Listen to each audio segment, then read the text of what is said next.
भाजप पदाधिकाऱ्यांची मंडलिकांच्या समोरच नाराजी। गेल्या 5 वर्षात एकही काम पूर्ण न केल्याची व्यक्त केली नाराजी। आम्ही खंबीर साथ देणार, मात्र कामं झाली पाहिजेत।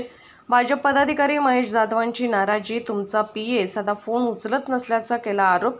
महाराजांना सन्मानच द्यायचा होता तर राज्यसभेला बिनविरोध का केलं नाही? आपल्याला कोणाला उभं राहायचं नाही आणि महाराजांना पुढं करायचा हा अपमान करणाराच प्रकार आहे। महाराजांना गावोगावी फिरायला लावणं, निवडणुकीच्या प्रचार यंत्रणेत फिरवणं दुर्दैवी आहे। मात्र माझा विजय निश्चित आहे। भाजप, शिवसेना आणि घटक पक्षाची मोठी ताकद माझ्या मागे आहे। भूमिका आम्हाला घ्यायची आहे आणि म्हणून मला मोदी साहेबांचं सुद्धा या निमित्तानं आभार व्यक्त केले पाहिजे।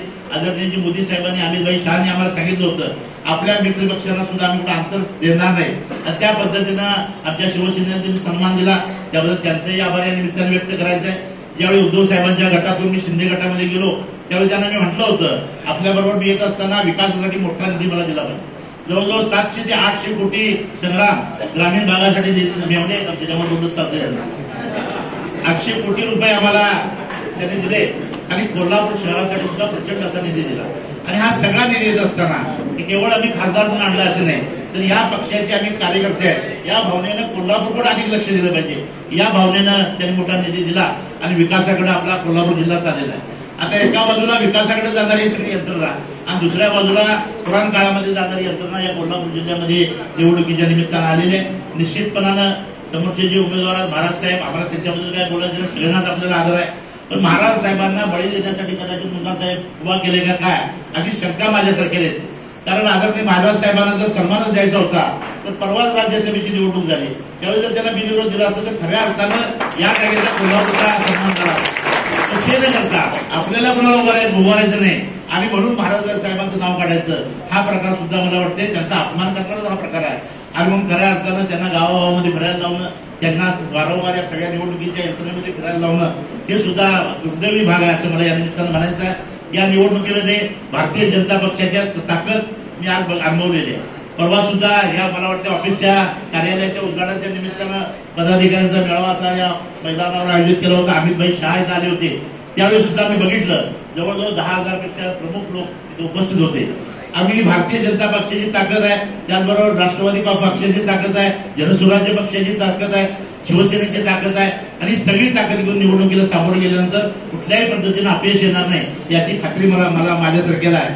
आणि मग मी वारंवार म्हणतो मी भाग्यवान एवढ्यासाठी आहे, या 5 वर्षामध्ये इतक्या राजकीय उलाढाली झाल्या, या राजकीय उलाढालीचा साक्षीदार म्हणून खासदार बनवण्याची संधी सुद्धा मला मिळाली। गेल्या 5 वर्षामध्ये आपण बघितलं सुरुवातीच्या काळामध्ये आपल्या कोल्हापूर जिल्ह्यामध्ये मोठे मोठे अतिवृष्टी झालेली, महापूर आले, नंतरच्या काळामध्ये आपण बघितलं की कोरोनासारखा जागतिक महामारी आली आणि त्या सगळ्या काळामध्ये 2.5 वर्ष आपली वायाच गेल्यासारखा प्रकार होता।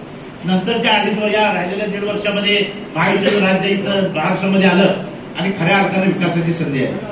आणि म्हणून अनेक राजकीय स्थित्यंतर झाली, अनेक उलाढाली झाल्या, पण या सगळ्या वादळामध्ये मात्र भारतीय जनता पक्षाचा सामान्य कार्यकर्ता मात्र मनानं ताठ पायानं उभा राहिला आणि खऱ्या अर्थानं हे मोठं यश दिसतंय। हे सगळं तुमच्या सर्व प्रमुख पदाधिकाऱ्यांचं, सामान्य कार्यकर्त्यांचं आणि भारतीय जनता पक्षाच्या कामावर, विकासावर प्रेम करणाऱ्या जनतेचं हे सगळं यश आहे।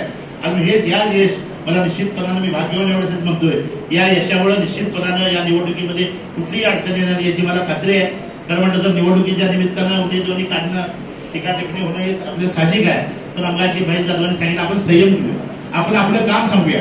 आपलं काम येत काय, मोदीजींचं काम असेल, केंद्र सरकारचं, राज्य शासनाच्या माध्यमातून झालेलं काम असेल, आमच्या माध्यमातून थोडं मोठं झालेलं काम असेल, ते काम आपण जनतेसमोर ठेवलं तर एका बाजूला विकासाचा प्रचंड डोंगर आणि दुसऱ्या बाजूला मात्र आम्ही काहीतरी करणार आहोत अशा पद्धतीचं आणि नेमकं कोल्हापूर जिल्ह्यासाठी काय करायचं आहे हे माहीत नसतानाच मंडळी दुसऱ्या बाजूला आहे।